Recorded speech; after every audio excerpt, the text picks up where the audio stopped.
up, everyone? I'm Stuart P. Turner. This is the Flow State Podcast. And thank whatever deity or spirit animal is your preference. It's finally stopped raining in New South Wales after what feels like a biblical proportions amount of water has fallen on us all. So just happy to be dry and that it's Friday. It is just me today, so, look, that's what you've got. Sorry, not sorry. There you go. What I thought I would do today is have a little chat through a few things that are coming up in some market research we are running. Now, if you are one of my recent new friends from our outreach, you may be familiar with some of the things I'm about to talk through. If you have not heard my recent ramblings about what we're trying to dig into in Flow State and where the business is going, let today be your exciting introduction to that, topic, I guess. So, without further ado, look, since jumping ship from B2C into B2B, what I believe was around maybe even 8 years ago now, one thing has continued to surprise me, which I think is the biggest difference between the two disciplines, is the sort of misalignment gap, playful differences in opinion, if you like, between marketing and sales functions in B2B brands. Now, as you well know, if you are familiar with both sides of the fence, in B2C land, more often than not, there is no sales function. There's no separate sort of marketing function even. Like, marketing effectively does the entire job. And now, obviously, that's quite easy if you're selling something that people need, like, shoes or socks or whatever, right? Like, the job is not that hard. You're just in a shit fight with everyone else who's trying to push shoes in your face, right? If you're selling a more considered purchase, the process is very similar, but again, marketing does kind of the whole job, right? It's marketing and sales. It's not just marketing. However, as I discovered when I moved over to B2B land, while that's different on the other side, marketing does a very different job to sales in B2B. And in the spaces that we operate in, which are, typically with brands that are selling very complex products that are not just a pick up and have a go type solution, the process is long. A lot of people are involved. The journey is a long one. And that was a real eye opener for me, because it's just, it's been a lot of fun, but it's also been the source of a fair bit of frustration, which I feel like a lot of people in those roles also share. Whether you love or hate your friends that you stare at on the opposite sides of the office or wherever you are. So what I wanted to dig into today, and the reason for that little recap, is we are conducting some market research at present, my friends and I at Flow State. We read the same stuff that everybody else is reading, right? That comes out from the big consultancies, our friends at like McKinsey, Gartner, those types of people. We're getting the top level stuff that's happening across the market, and we obviously know that's validated because a lot of that is produced from interviews and real interactions with people in roles in the companies that are dealing with them.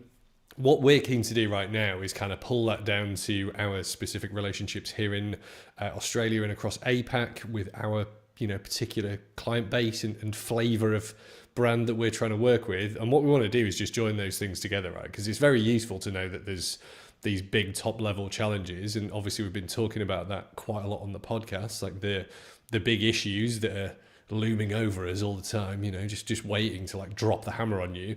But most of us are like, okay, great, well, that's fun to think about, but what does that mean in like my specific day-to-day job? And as you will know, if you know me or have listened to me in the past, I'm a practically minded guy when it suits.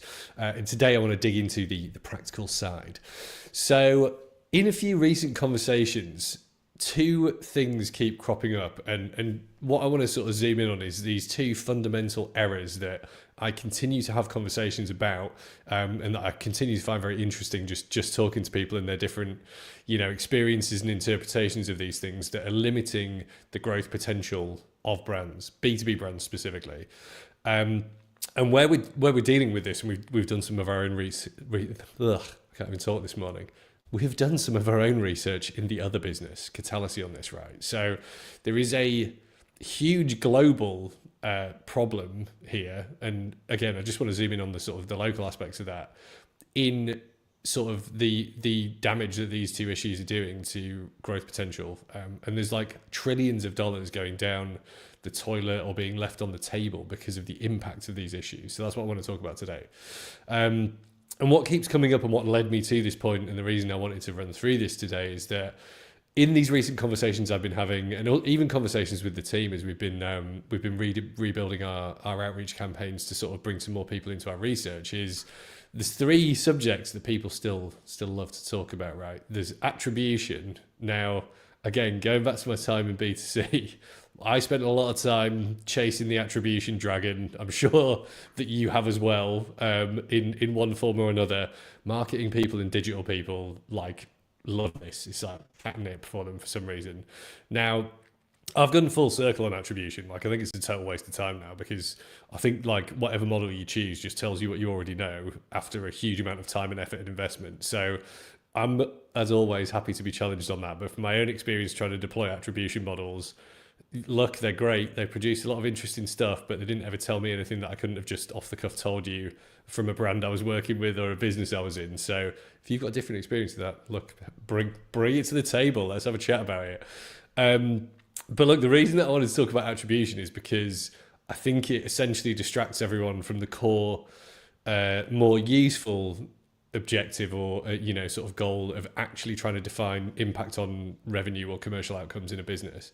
That doesn't require a huge attribution model. That just requires some sensible thinking and an agreed measurement framework that doesn't need an all singing, all dancing, huge attribution thing and data people and charts and blah blah blah.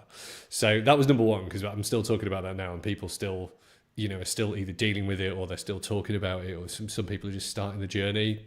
Good luck to you if you are. You'll come around to my way of thinking eventually. So that was number one. Number two, as I mentioned, misalignment between sales and marketing. Yes, it's still there. Yes, it's still happening. However, what I've come to realize from my voyaging into the deep seas of B2B is that obviously I've worked with marketing people over the course of my time, and it's only over the past kind of 4 years with Flow State and the few preceding that I've started to do a lot more like hands-on work with people in sales functions. And weirdly, like, everyone's aimed in the same direction, right? Like, everyone's trying to make money for the company they work for, but often it's not the fault of the people in these teams. It's the fault of the fundamental structure of a company, that the two functions are set at loggerheads because their objectives and structure and remuneration and everything is just fundamentally not aligned, which is obviously stupid. And that is the fault of the C-suite, I would say, and how they're structuring the business. Now, I'm not saying that's happening everywhere, or that's, obviously I'm broad brushing it a bit. It's a bit of provocateuring, if you like. But that I still see, people still talk about that, pick a salesperson, they'll be like, marketing are doing loads of stuff. They're telling us they're generating 1 billion impressions and people are clicking stuff and whatever. But they're like, how does that relate to me in my job? Like, it doesn't, like, at all. The stuff that they do and need is so different and so far away. And that is not at all to say that marketing is not doing an effective job. It's just that the understanding of the connection is not there. And marketing equally, if you're on the other side of the fence, will be like, well, salespeople are just mysteriously generating all their own leads. They're claiming all the credit. Like, they're building off-brand assets. What are you doing, salespeople? So like, that conversation is like still going on. Like, and when I first started in B2B, it was happening, and it's still happening now. So I just find that, amusing and or very annoying, depending on the mood I'm in. But, look, that's the space that we're in, and that's why Flow State's here. And I thought, ultimately that gives me a job. So please don't fix that overnight. But, it's a really interesting area. It's where it's the focus point, or the locus, if you like, for a lot of these challenges. So, love it, hate it, it's there.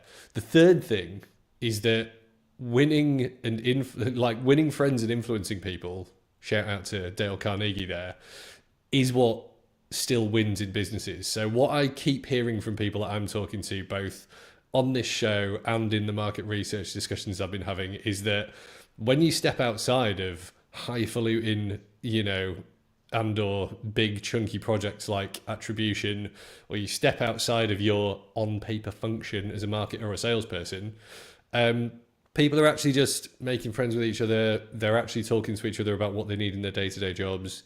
They're getting that done. And like, yeah, there's a bit of, friendly sort of rib tickling about who's done what and who should have credit for what. But in the brands that I'm talking to that are doing this successfully, that's where just human stuff is delivering the goods, basically. So that has been a recurring theme in our discussions about AI and the implications of AI, is that this current obsession with the tools and process diminishes our, human instincts and impacts on what essentially in these two functions, as I keep saying, is a very human-centered job.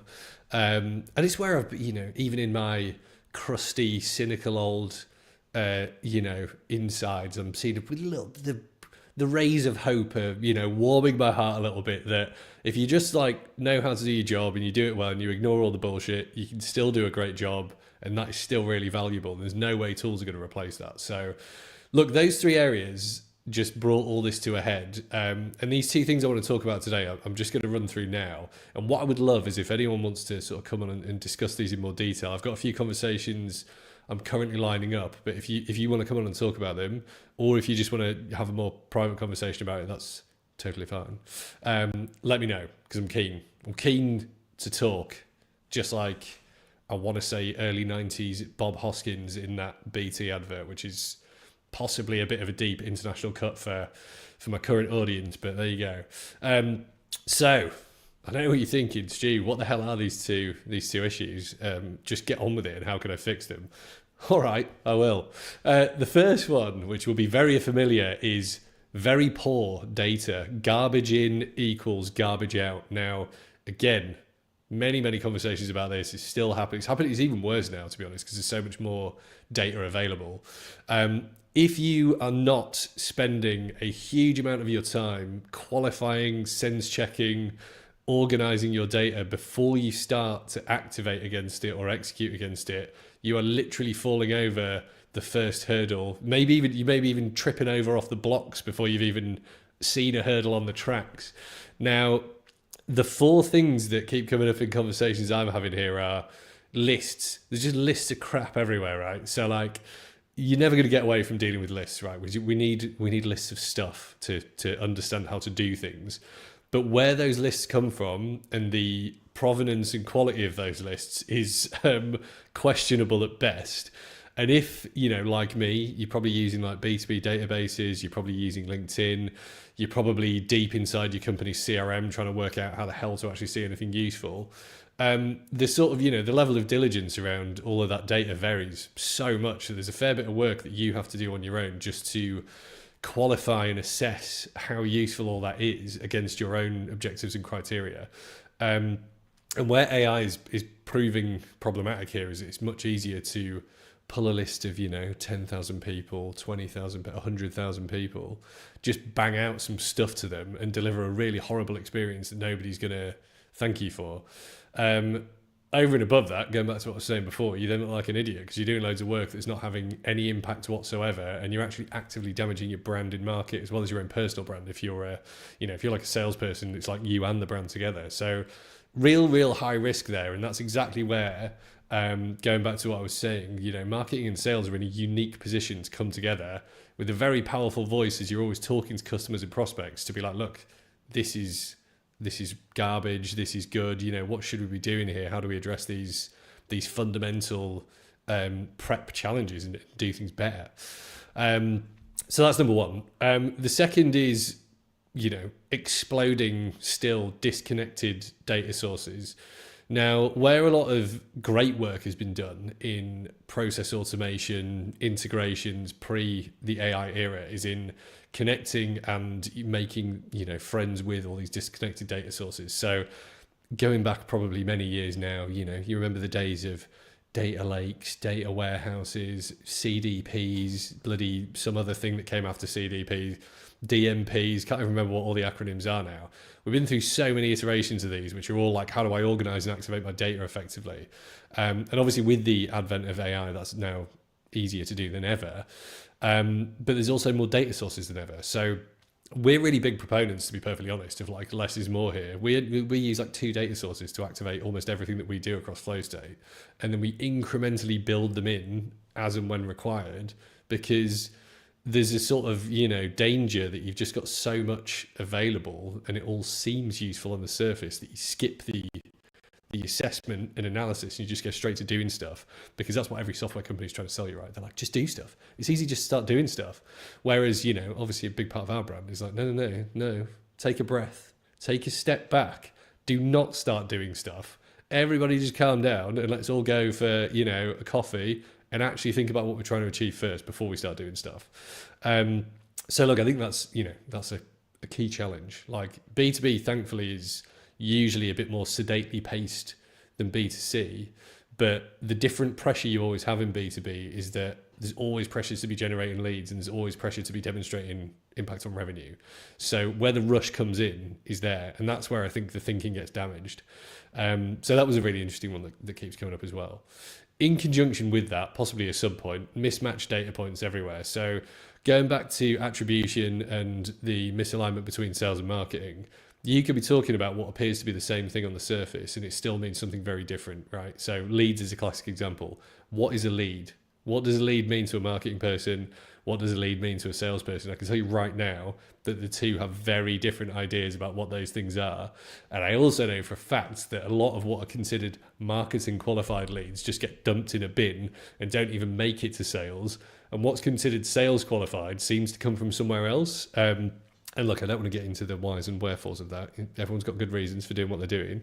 But this is one of those fundamental issues in the process where, you know, you might be experiencing this. If you're in like a senior position in a B2B brand, right, you're probably getting this where marketing's like, oh, we generated like, you know, 200 leads last month. And then they'll talk to sales and be like, oh, how many of those marketing leads have you used? And they'll be like, I don't know, 2. The rest were like garbage. So that's just one very simple example of like the mismatch and the issues in the pipeline. And fixing that problem is easy, right? You just, you know, going back to my people talking to people approach, like that's easy to do. And again, we do a lot of that. But in a lot of businesses, especially the bigger ones where there's just so much like focus on process and the actual people are just kind of meat in the machine, that problem just, you know, becomes bigger and bigger and bigger. And that's where a lot of money's left on the table, right? Because you're just burning opportunities nobody even realizes and just constantly making tons of effort to generate new ones when you've just probably thrown away a ton that you could have converted. And look, that leads me on to my final point here, just under the garbage in risks, which is just thoughtless automation, right? So you have probably seen, like I have seen, these millions of grifters pitching pictures of processes recently on LinkedIn, right? N8N, I've done an N8N process. You're like, right, brilliant. You've made what looks like a really horribly complicated something so you can sell it for like $2,000. What does it do? Do you need it? What's the point of it? Like, you know, you can't just automating away all the legwork. Yes, fine. That's a very admirable goal. But you've got to bear in mind, as my colleague / friend Ross is always saying, you need the human in the loop to guide this stuff, right? And if the humans you're bringing into the loop are just people trying to flog you like some process they've made on Figma, that is not the right way to be going about this, right? This is stuff that I'm a big advocate of, like internalizing and doing in-house, because nobody's going to understand the fundamental details of the process and who needs to be doing what better than you and your team, right? And you can bring people in to assist for sure, but never bring them in to dictate how that should work to you, I guess is the key thing. And again, that is coming up in a lot of conversation as a bit of a risk here. So look, to summarize that, garbage data in, you might think that you have a pretty strong handle on the quality and guardrails around the data that's coming into your business. But I would bet, moderately large amount of money that there is data coming into your growth function that breaks those rules, that sits outside the agreed process, that, you know, is coming from a source that you're not aware of, and that's getting fed into all your core systems and, you know, just muddying the waters at best, really damaging your ability to grow at worst. So this issue is huge. I've always been a big advocate of building your own first party data and maintaining it yourself. There's a journey to get there to do it. But look, like that is absolutely should be top of everyone's list. Like, data is, I forget who said this, probably Melinda, I think, on one of our last conversations. Data is the new oil still, right? That was floating around a few years ago. If you're not building your own data set and you're not leveraging your own data, like what you even doing? There you go. So anyway, garbage in, garbage out. That's what you get. Be very careful. Point number one. That's a fundamental issue number one. Fundamental issue number two is just diving back to our friends in sales and marketing. Fundamentally different approaches that all claim credit for all the rewards, right? So I'm going to be intentionally a little bit stereotypical, which may surprise you here, but if you're in marketing, you are probably thinking you're doing a great job, talking to everybody in the world about your brand, sharing very, grandiose statements about how you can solve every problem and address everything and you're the best whatever you are in your category and everyone should ignore everyone else, right? That's fine. That's your job to do. You're probably booking a lot of events as a B2B marketer as well. So going back to what I was saying about, pressure to demonstrate you're generating leads, for some reason in the minds of C-suite B2B people, if you book an event and you pay for that list of people to come to your stand and you get a load of email addresses, that is a gold standard of something that works in B2B. And look, again, I speak to a lot of salespeople about the outcome of events, and some are successful and some aren't. I have no idea why B2B C-suite people love events so much. Like, they're important. I'm not saying don't go to events. I'm not saying don't go meet people. It's very important to go and meet people. Are they a guaranteed font of amazingly qualified leads? No, of course they're not. It's just one touch point in a long journey with you guys. So I feel like it's just a safe thing to go and do because everyone's like, oh, an event. Look at all the stuff that happens. There's a lot of busy work around it. It's great, right? So look, like the issue with this stuff, as I was saying before, is like marketing, as a function, it's going to claim as much credit as it can, right? You want to demonstrate all the value you're adding. That's great. But where marketing is often very disconnected from the pointy end of things is what's the effort that's being demonstrated towards key accounts? What's the effort that's being demonstrated towards key people in the buying groups in these companies? How do you consistently tell a story about how you are building a relationship with accounts and with people beyond we generated 1 million impressions on Facebook, loads of people engage with our ads on whatever other platform, Instagram, I can't think of anything this morning. Like, look, that stuff's important, right? That's the basic table stakes of having a presence in the digital spaces that people are in. What marketing often misses to me, and obviously we do a lot of work in ABM and social selling and like more highly targeted and curated growth work, is exactly that. There is a layer below that stuff of direct one-to-one, one-to-many within accounts work that I don't see marketing doing huge amounts of in some brands. And look, I'm not trying to offend everyone that potentially will become a customer in the future, because that would be very foolish of me. What I'm trying to say is it's not as easy as I'm making it sound. I understand that. What I see a lot of marketing teams doing, though, is investing in very expensive, very complicated platforms like 6sense or Demandbase or whatever, and then feeling like they're ticking that box, but they're not, because that is just a tool that then costs you a ton of time and money to run. And from the feedback I've heard about those tools, they're often not deployed effectively, or you got to pay them a load of money to support you afterwards. It's just like, again, it's another thing that you can throw in there that makes it look like stuff's happening, but isn't necessarily directly tied to commercial results.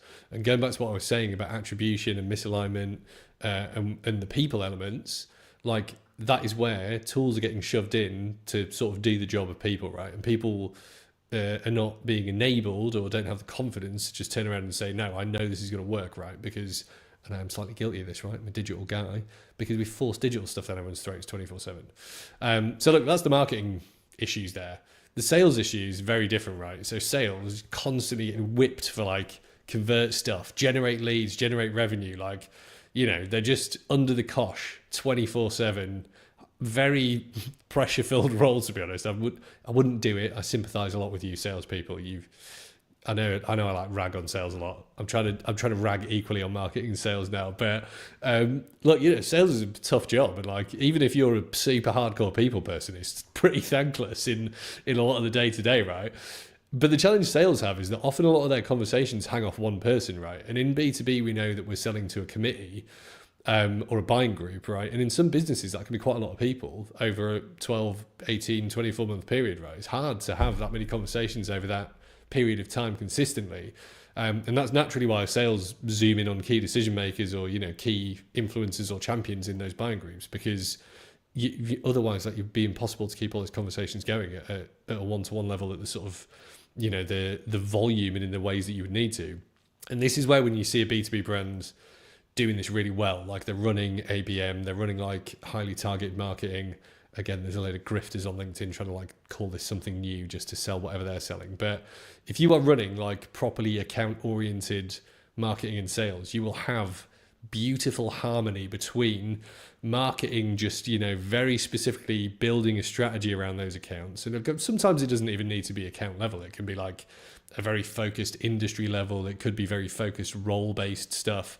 But that's where you see stuff working really, really well, where you get like your sales teams are feeding back those, conversations at the coal face. You've got like a, note-taking AI shoved in there to interrogate all this stuff rapidly. And then your marketing team are just elevating that back up a little bit to be everywhere for those customers, not to be everywhere for everyone. You don't need to be everywhere for everyone. That's what's really expensive and wasteful now. You just need to be everywhere for the proportion of the market that you're trying to talk to. And like, again, I'm not trying to teach marketers how to suck eggs here. I know this is like marketing 101, but people keep telling me that it isn't happening in their businesses. So, who's at fault here, guys? That's what I'm trying to work out. That's what we're trying to help you with. The second fundamental challenge that you often have with salespeople is that they will just ignore everything from marketing, right? Because I know some good salespeople. They don't really need marketing there. Well, they do. They need marketing to make people aware that their brand exists, right? And so they can have a conversation. Everyone's aware of that. But beyond that, they're like, whatever. I can just create whatever I need. I'll just get on the phone. I'll get some meetings done. I'll just carry the conversation forward and I'll just do the doing and convert it. And that is exactly what you want from an awesome salesperson. The challenge, however, is that creates a big disconnected customer experience between whoever sales is engaging at a really personal one-to-one level and everyone else you need to be talking to in that brand. And that's often where, back to what I was saying up at the top of the discussion, a lot of the frustration emerges where sales are off-brand, but they also perceive the brand stuff to be very nebulous and a bit wishy-washy.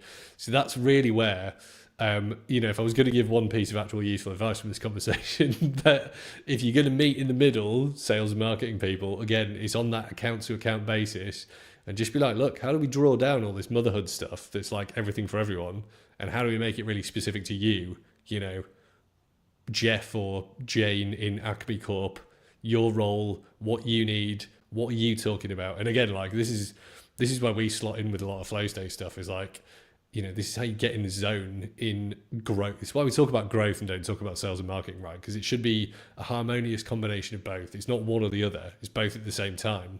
And if you're aligned, they're not even separate. And going back to what I was saying about B2C, this is where, drawing on B2C sort of thinking, like you can just pull that directly over. Forget sales and marketing. Just think about the growth journey of the business and think about the customer journey and how you bring those two together. It sounds so easy, doesn't it, when you say it like that?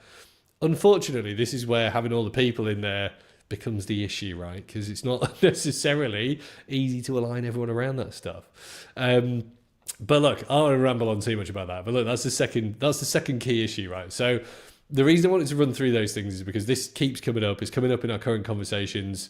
I love talking about it. I love that it's still there. It's fun.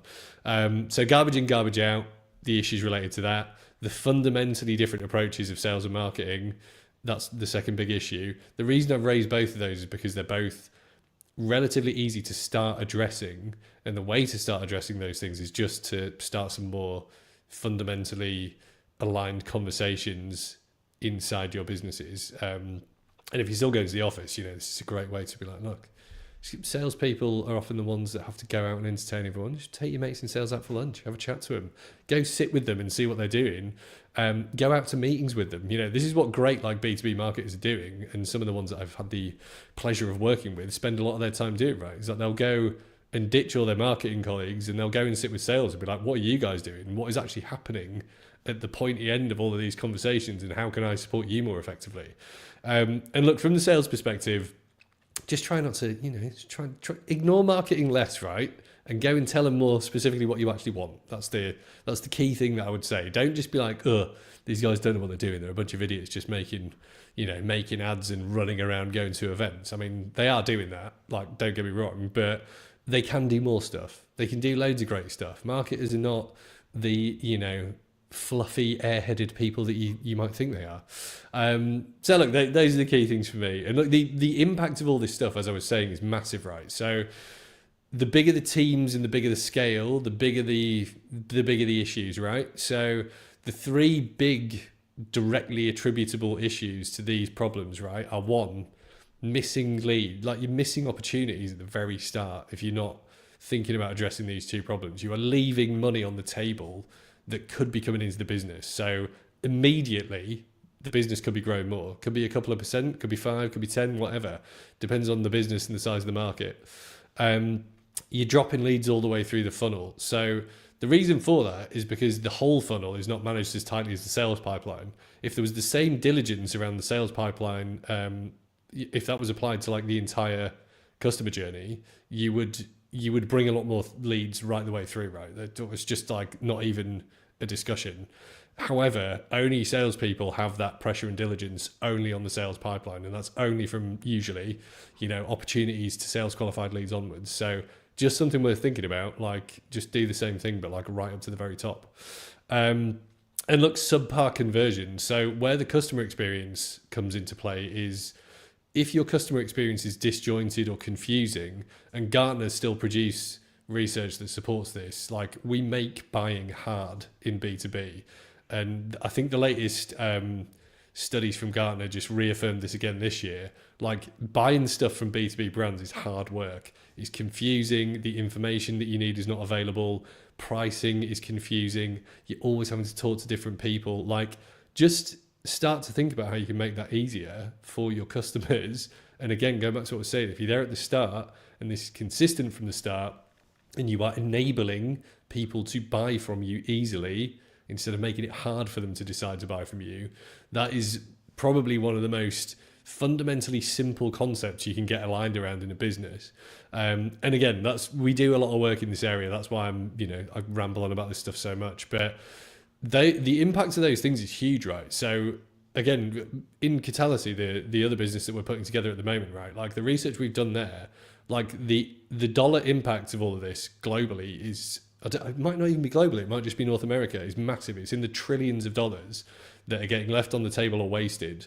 And I'd love to try and find a similar figure for Australia, but we haven't found one for this market yet. But I wouldn't be surprised if it was in the millions or hundreds of millions of dollars worth of growth potential being left on the table or wasted because of these issues. So I know that all sounds a bit like that number's so big it sounds stupid, but like we did our due diligence. We've validated that. So look, if you're keen to hear more, I've got all the the data and the stuff behind all this, as well as a ton of studies. If you would like to talk about these things in your role, if you can, either privately or on the podcast, I would love to talk. If you have fundamentally disagreed with everything I've said, I would like to talk to you even more, because it's fun to disagree and have some productive conversations. So look, if you're keen to chat, as you should well know by now, I'm keen to talk. That was the Flow State podcast. I once again have been Stuart P. Turner. This once again is the end of the show. Thanks for joining. Hope you found it thought-provoking and provocative, and I hope to have you lend me your ears next time. I'll see you later.